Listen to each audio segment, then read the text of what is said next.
Good morning, good afternoon, and good evening. How you doing today? Michael Zuber with One Rental at a Time, and we are back with the man, the myth, the legend, Dion from Dion Talk. How you doing, buddy? Hey, Mike, I'm doing good.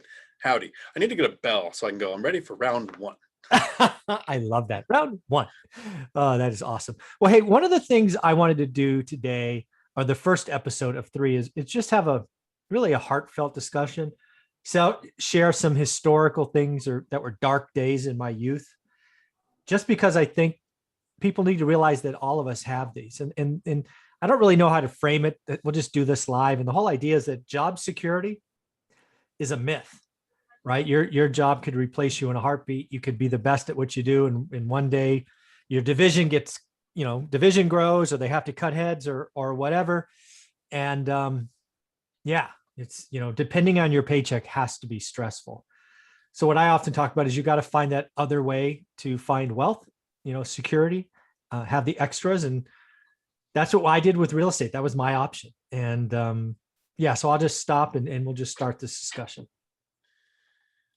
I think one of the biggest mistakes I ever made at, for my family. I mean, I ended up being a single parent because I've always been really good at keeping custody, never been good at keeping a girl around. Ah, The biggest mistake was having one income and thinking of job security as something like joining the Marine Corps and thinking, so every 4 years I get to choose if I want to re-sign a contract or not. Not thinking that after Desert Storm, the Marine Corps is going to downsize.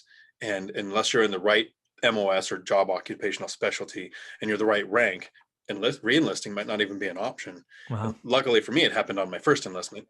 And some people get to 15 or 17 years in the military, and then that one last enlistment to get retirement is all of a sudden not an option. Wow. I got a CDL to become a truck driver to fill the gap for a while. And some driving jobs, I was a log truck driver to start. That can be seasonal. Went into law enforcement, and this is working towards a pension and a nice stable industry that not a lot of people want to go be a law enforcement anymore, especially with the opinion towards cops right now, or for the last decades. And then the recession hit in 2008, and municipalities make their revenue from tax income. So the police department shrank, and I got Right. laid off. So if you have that one source of income, literally you sell your life 1 hour at a time, and that's what you're relying on to provide for your family. I keep saying you, but Yeah. Yeah. that was my mistake for years. Yeah.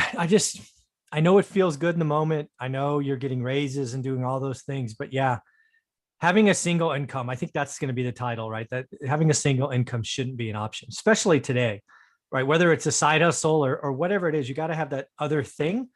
And for me, it's especially if you can buy assets and learn to market, undervalued, inflation, all those things, conservative finance. It's just a better way, right? You get into real estate investing 4 or 5 years, maybe you can't retire, but you know what? If you lost your job, you have an asset that after 4 or 5 years you could sell and put a little bit extra money away and help buy time, right? So it's just a better way. And I wish more people would live below their means a little bit. Too many people are in the rat race. That's kind of point two of this, right? I didn't understand the rat race. I've now come to appreciate it's real. You are in, once you're out of school, you're in the rat race, whether you drop out of high school, you complete high school, you complete college, whatever it is, the rat race is there, right? Go get a job. Then you start buying stuff and you start committing those expenses, right? Rent, payment, car payments, insurance, entertainment, whatever it is. And man, if you only have a little bit of discretionary income or what I call freedom dollars left, it's too close to the edge. You're just too close. So I'll probably butcher the quote because my memory's awesome. A salary is the drug that we use to kill our dreams with. I forget where it comes from, but that paycheck coming in every 2 weeks is how we justify not pursuing something that can make our life however we want to live it. And I did a post this morning in the Real Estate Ricky group and in Choose FI group on the choices we make. After our educational period, we do need to work. That job, just over broke job, we're going to need it because it qualifies you for lending for real estate. It lets you earn money to invest in stocks. It gives you the capital to start a business. It's not something that not many people can skip that step. No, yeah. It should be a step. It should lead to cash flowing assets, control of your life, instead of thinking this is the work experience I'm going to use to get the same job if this one goes away, and be trapped, especially when I was in law enforcement. Officers are trapped in this little box of whatever we did last year, we think that's all we can do next year. Wow.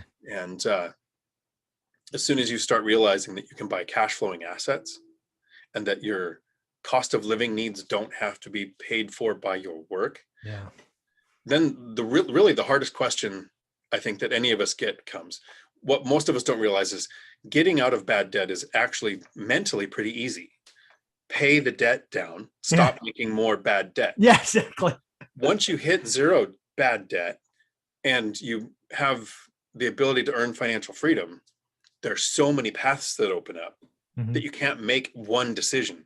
It's like when you ask a little kid, what do you want to be when you grow up? It's really hard to answer that when you're an adult, and you can actually choose almost anything you want to do.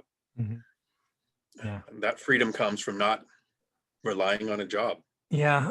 The other thing that kind of sticks to me on this topic is for me, it's all about time, right? People, when they think time, they always go time freedom, and I want to do what I want, when I want, with whom I want, all of that. But actually, I break it down much earlier. Time for me is what I see when I look at price tags. And I wish more people did this, right? When you go to a store, I always use the video game as an example, right? Your kid or you want a video game console, it's $1,000. The question is, what does that $1,000 mean to you?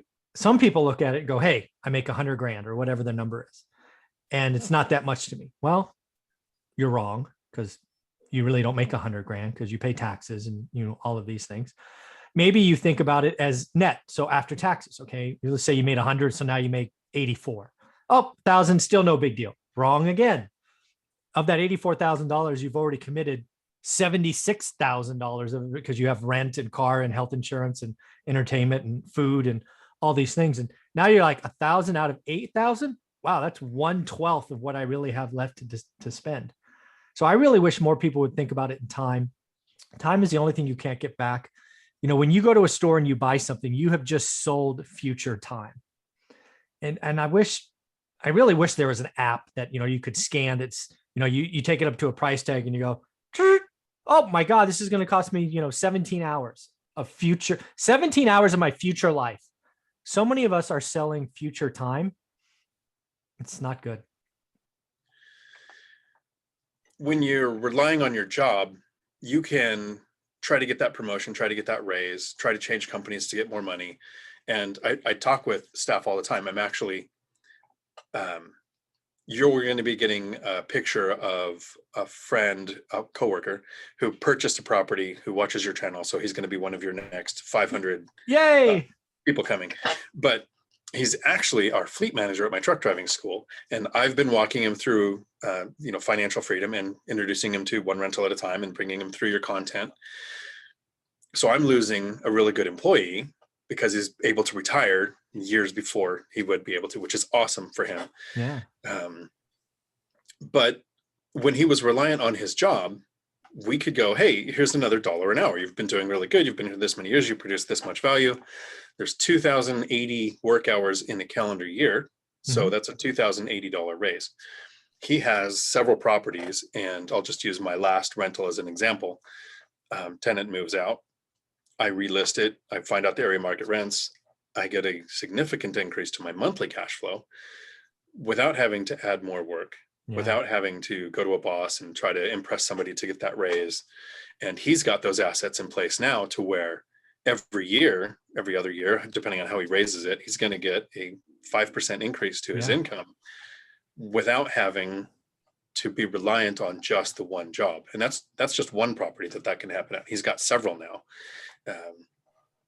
And I heard this on Bigger Pockets when Meet Kevin was on there, and he explained it really, really well, that somebody with a high net worth but zero cash flow, and somebody with no net worth but zero cash flow, in a year, the net worth will appreciate, and the person with no net worth will have whatever they can produce by working. They can both work. They can both produce that amount of money.